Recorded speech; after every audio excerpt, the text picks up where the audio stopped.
Have you heard of the COVID-19 breakup boom? Well, that's exactly what that is. It's a boom. It's disastrous. Apparently, because of the COVID-19 pandemic, there are many relationships, but even more importantly, marriages that are breaking up as a result of all the stress that has happened. And my heart goes out to all of them. So what we're going to look at today is what are the financial consequences and disasters related to that, and what can we possibly do? I'm Edric Mendoza. This is Fundamentals.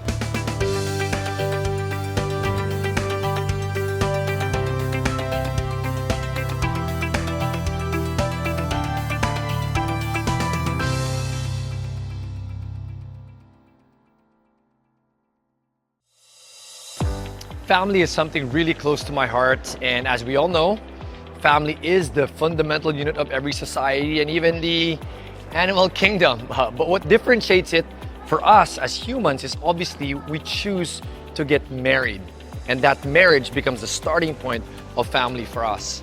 Now, as we're thinking about marriage, I talked about how it's such a financial disaster as we're experiencing to see that break apart. And it's not just something that happens during COVID.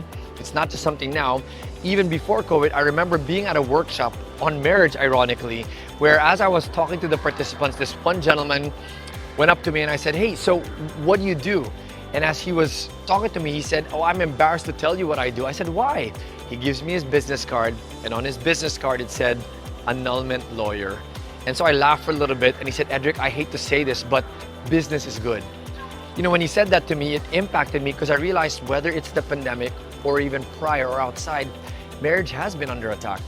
And even if the Philippines is one of 2 countries in the world that doesn't allow legal divorce, meron pa ring annulment. There is still that option. So here's the question.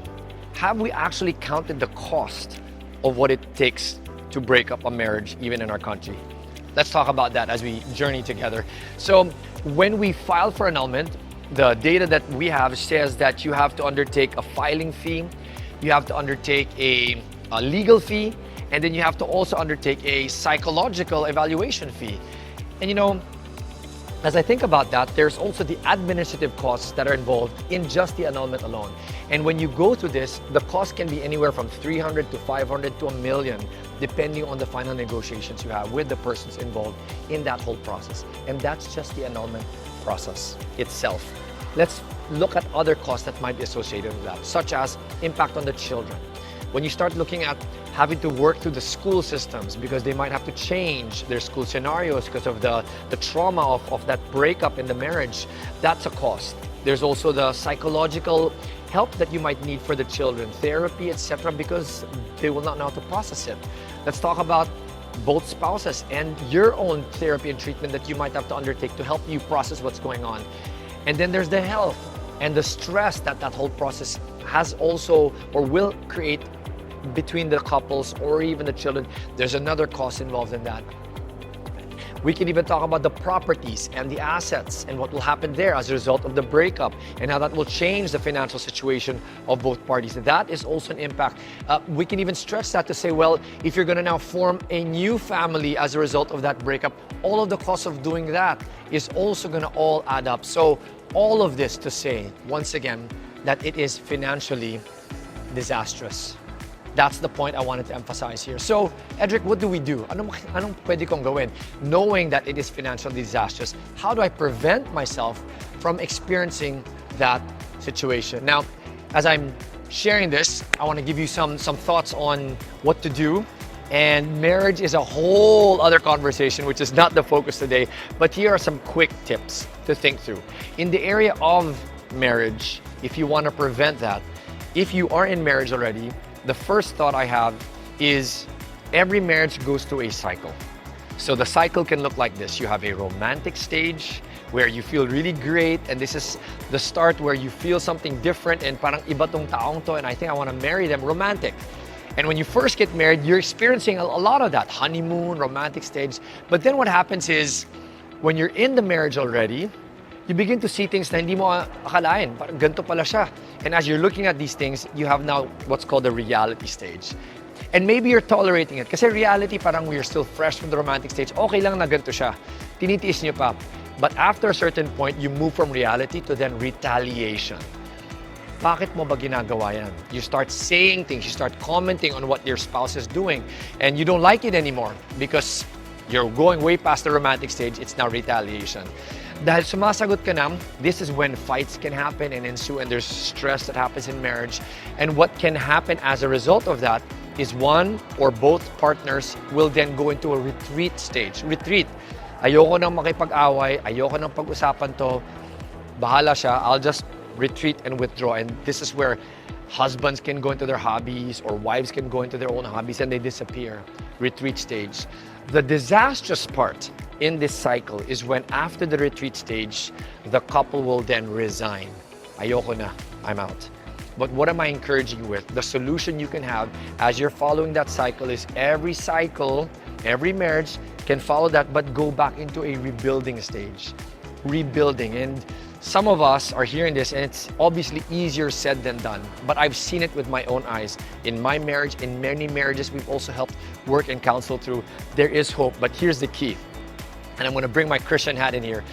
That marriage can be rebuilt if God is at the center of that marriage. That will have to be the key. So having said that, that is a solution or a tip that you can think through in order to prevent the disasters of a breakup.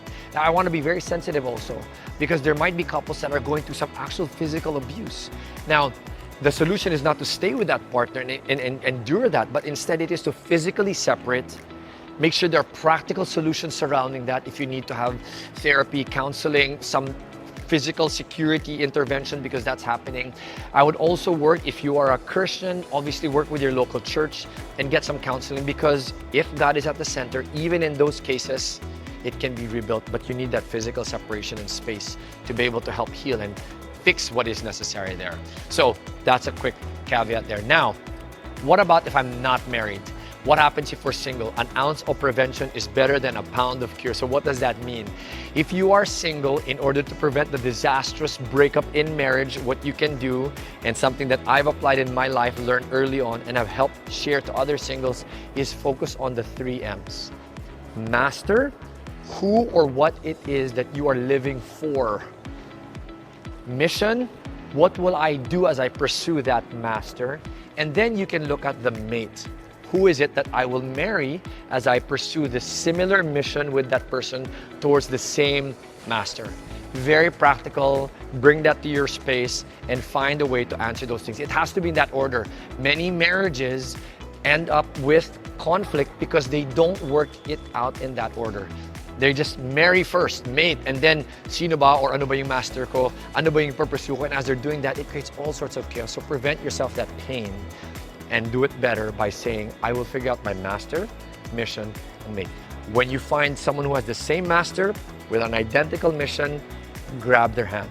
That's the person you can marry. So I hope that that's helpful. My final thought for all of us as we're thinking about the financial disasters and all the related disasters to a breakup of a marriage, there is a reason why God in His Word says, I hate divorce. I encourage all of us to embrace that same mindset as well.